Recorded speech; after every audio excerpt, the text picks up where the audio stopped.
अस्सलाम वालेकुम नाजरीन। सेहतमंद कौमों की ये पहचान होती है कि उनके खेल के मैदान आबाद होते हैं, क्योंकि खेल के मैदान, खेल एक ऐसा शोबा कि जो ना सिर्फ अब मौजूदा जो तमद्दुन जिस जगह पहुंच चुका है मौजूदा ज़माने में, ना सिर्फ अब खेलों की तरफ तवज्जो दी जा रही है, बल्कि उस वक्त भी कि जब कम्युनिकेशन के और ज़राए नहीं थे, तब भी शुरू से ही इंसान की तारीख के साथ खेलों की तारीख मौजूद रही है। खेलों के मुकाबले हर दौर में मुख्तलिफ अंदाज के साथ जारी रहे हैं। पाकिस्तान में इस वक्त खेलों की क्या सूरत हाल है, खिलाड़ियों की क्या सूरत हाल है, और हमारी जो यूथ है वो कितना पार्टिसिपेट इसमें कर रही है, ये सारी चीज़ें जानने के लिए आज हमारे साथ मेहमान शख्सियत मौजूद हैं। ओन अब्बास साहब, जिनका यूनिवर्सिटी लेवल पर यूथ के साथ ताल्लुक़ है बराह रास्त, वो डायरेक्टर हैं स्पोर्ट्स के, और उनसे जानते हैं कि इस वक्त क्या सिचुएशन है। अस्सलाम वालेकुम सर। जी वालेकुम अस्सलाम। सर, जिस तरह से हमने बात की कि जो सेहतमंद कौमें हैं उनके खेल के मैदान आबाद होते हैं, तो आज के दौर में इसकी अहमियत को किस तरह देखते हैं? जी बिस्मिल्लाहिर्रहमानिर्रहीम। जैसे आपने बात की कि कदीम यूनान में बाकायदा तौर पर स्पोर्ट्स के इवेंट ऑर्गेनाइज होते थे और स्पोर्ट्समैन जो जो जो लोग होते थे उनको एक ख़ास किस्म की वो लकड़ी की टोपी भी देते थे और एक उनके हाथ में स्पेशल किस्म की छड़ी होती थी। जिस छड़ी के ज़रिए वो पता चलता था और जिस वो जो टोपी होती थी उसके ज़रिए पता चलता था कि ये उनका स्पोर्ट्समैन बंदा है। और बाकायदा मतलब उस वक़्त शहरों के इर्द गिर्द फसीलें होती थी, तो जब कोई स्पोर्ट्समैन खिलाड़ी किसी भी शहर में दाखिल होता था तो उसके लिए स्पेशल वो जो रास्ते होते थे, गेट होते थे, गेट से नहीं गुजारते थे, उसके लिए बाकायदा एक दीवार को तोड़ा जाता था और वहाँ से रास्ता बनाकर उसको अंदर दाखिल किया जाता था। प्रोटोकॉल दिया जाता था, रिस्पेक्ट दी जाती थी, इज़्ज़त दी जाती थी। मौजूदा दौर में जैसे आपने बताया फरमाया कि आजकल स्पोर्ट्स का जो हाल है, बदकिस्मती से पाकिस्तान टीम इवेंट्स में तो बहुत पीछे रह गया मैम। इंडिविजुअल स्पोर्ट्स अभी भी पाकिस्तान की ज़िंदा हैं और मैं समझता हूँ कि अगर उस पर काम किया जाए तो पाकिस्तान अपना लोहा उसमें आज भी मनवा सकता है, क्योंकि हमारे नौजवानों के पास वो सलाहियत मौजूद है। मगर जब बात फाइनेंस पे आती है तो हम एक तरफ तो देखते हैं कि हुकूमती इदारों से क्या सपोर्ट फाइनेंस में मिलती है या नहीं मिलती, दूसरी तरफ क्या जो हमारे साहिब हैसियत लोग हैं माशरे के अंदर, जैसे क्रिकेट को PSL में सपोर्ट किया जाता है, तो जो बाकी स्पोर्ट्स हैं उसमें प्राइवेट पार्टनरशिप क्यों नहीं आ रही आगे?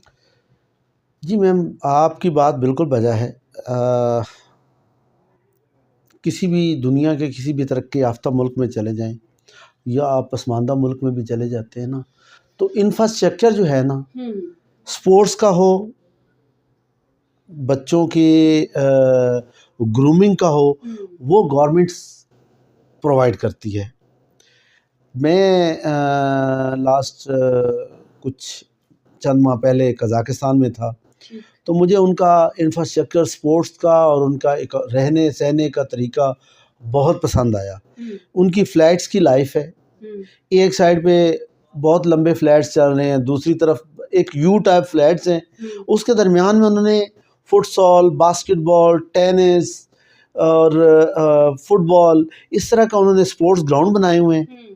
एक प्लाजे, एक जो उनका अपार्टमेंट्स का पूरा बल्क है, उसके नीचे उन्होंने जिम्नेजियम बनाया हुआ है, स्विमिंग पूल बनाया हुआ है। दूसरी तरफ इस दूसरे साइड पे जो है उन्होंने प्रॉपरली वहाँ पर स्कूल बनाए हुए हैं 5वीं क्लास तक, और एक साइड पे उन्होंने अपने ग्रॉसरी के स्टोर्स बनाए हुए हैं, और दरमियान में उसमें जो भी इंफ्रास्ट्रक्चर है उसमें प्ले ग्राउंड भी हैं, बच्चों के खेलने की जगह भी है।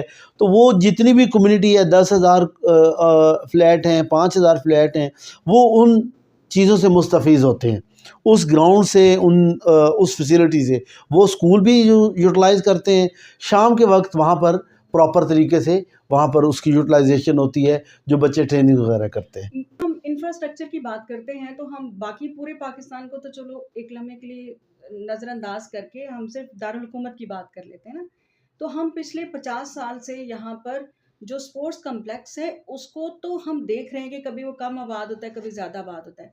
लेकिन मैं एक छोटी सी मिसाल आपके सामने रखना चाहूँगी कि CDA ने अभी कुछ 6 माह पहले यहाँ ब्लू एरिया में ग्रीन बेल्ट में एक टेबल टेनिस का कोर्ट बनाया है।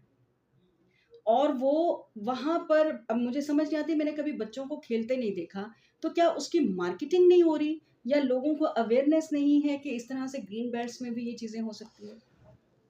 मैडम मसला ये है कि वो चला कौन रहा है। ठीक, बन तो गया। बन तो गई चीज़। हुँ, जैसे आपने बताया कि बोर्ड हुँ, स्पोर्ट्स बोर्ड एक सफ़ेद हाथी की तरह है। हुँ, मैं बहुत से डीजीज़ के साथ मेरा मतलब राब्ता रहता है। बहुत से सेवरल डीजीज़ को मैंने इस पे मोटिवेट किया कि आप आजकल के जितना डिजिटलाइज़ेशन दौर है, हुँ, आर्टिफ़िशियल इंटेलिजेंस का दौर है, हुँ, आप नेटवर्किंग का दौर है, आप अपने सिस्टम को ऑनलाइन करें, फॉर्म बनाएँ, ऑनलाइन फ़ीसेस पे करें। हुँ, और जो स्पोर्ट्स के लोग जिन्होंने स्पोर्ट्स छोड़ चुके हैं, हुँ, बहुत से ऐसे दोस्त हैं। हुसैन शाह की मैं बात करूंगा, बॉक्सिंग का हमारा लेजेंड था, हुँ, ठीक है। तो उसके पास जॉब नहीं थी, एजुकेशन नहीं थी। हुँ, तो जो स्पोर्ट्समैन इतने एजुकेटेड नहीं हैं, सीडीए को उनके साथ एमओयूज़ करने चाहिए। हुँ, ये ग्राउंड्स, आप सीडीए की बात कर रही हैं, सीडीए के पास बेइंतहा ग्राउंड्स हैं। हुँ, आप जी10 चले जाएँ, वहाँ इतना खूबसूरत उनका बास्केटबॉल, टेनिस और क्रिकेट का ग्राउंड है खूबसूरत, लेकिन वहाँ पर वर्कशॉप बनी हुई है, वहाँ पर गाड़ियाँ सही हो रही होती हैं।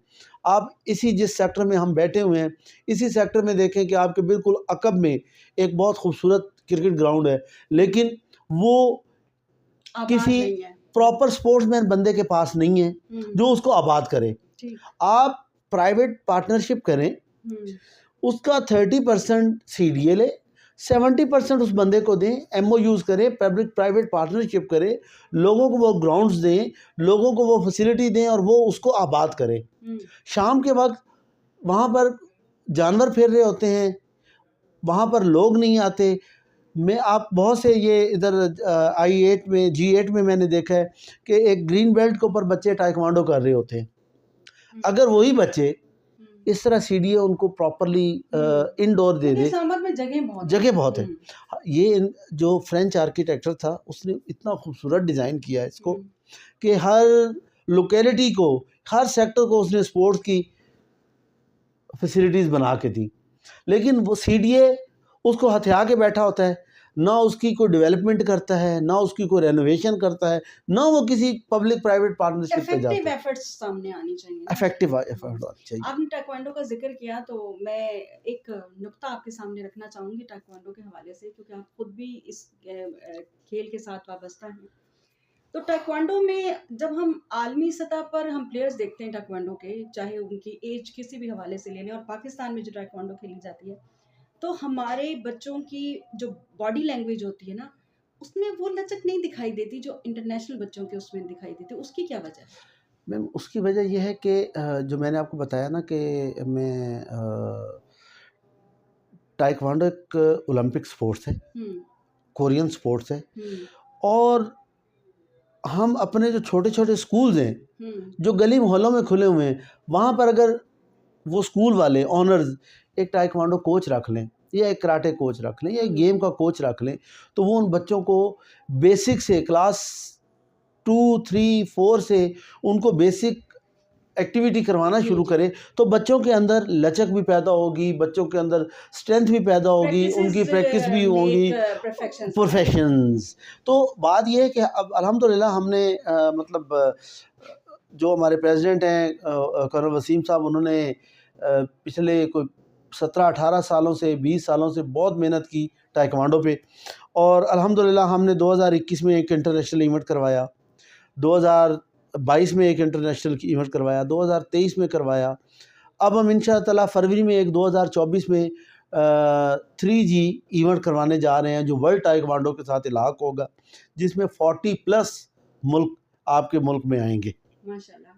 नवाज़ साहब, हमें ये भी बताइएगा कि ये जो अब रनिंग ईयर है, ये तो क्लोज़ होने जा रहा है, जो 2024 है, लेकिन इसके आखिर में आके हम अपने आप को कहाँ खड़ा पाते हैं कि 2025 में हमारे पास अपकमिंग टूर्नामेंट्स क्या आ रहे हैं? बिस्मिल्लाहिर्रहमानिर्रहीम जी, बात यह है कि अभी जो 2024 का इख्तिताम होने जा रहा है, हुँ, उसमें अभी हम प्राइम मिनिस्टर स्पोर्ट्स ओलंपियाड हो रहा है ठीक, स्पोर्ट्स कम्प्लेक्स में, अच्छा, जिसमें पूरे पाकिस्तान की यूनिवर्सिटी जो हैं वो उसमें पार्टिसिपेट कर रही हैं।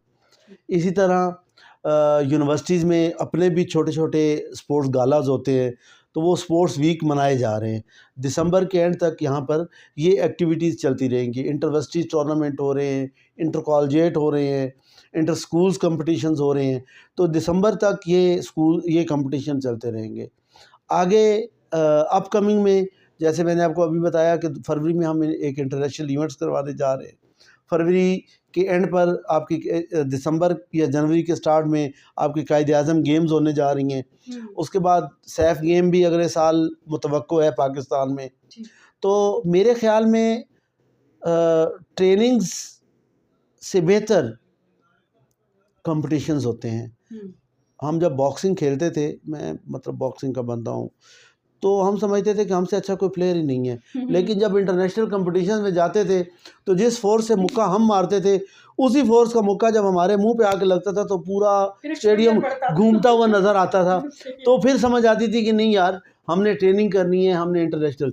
जब आप इंटरनेशनल कंपटीशन अपने एथलीट्स को, अपने प्लेयर्स को देंगे, प्रोवाइड करेंगे, तो वो मज़ीद निखरेंगे। उनका जो IQ लेवल है, उनका जो एक्सपीरियंस है, वो उनको मज़ीद बेहतर से बेहतर बनाता जाएगा। जैसे अभी पाकिस्तान पिछले 20 सालों में पहली दफ़ा एशिया में नंबर 1 हुआ है ताइक्वांडो में। जैसे पाकिस्तान पिछले 8 सालों में अभी शाहज़ेब ने वर्ल्ड बॉक्सिंग में मेडल लिया है, आसिफ हज़ारा ने वर्ल्ड बॉक्सिंग में मेडल लिया है, इसी तरह MMA के लड़के हैं। तो जब इंटरनेशनल कंपटीशन मिलता है प्लेयर को, एथलीट को, तो वो उसको पता चलता है कि वो कहाँ स्टैंड करता है। बिल्कुल ऐसा ही है नाज़रीन, हम भी पूरी तवक्को रखते हैं कि जो जिस मोमेंटम की तरफ हमारी पाकिस्तान की स्पोर्ट्स जा रही हैं, इसमें और ज़्यादा बूस्ट आए और हमारे पास बहुत ज़्यादा टैलेंट जो है वो अच्छे अंदाज से सामने आ पाए। अल्लाह हाफ़िज़।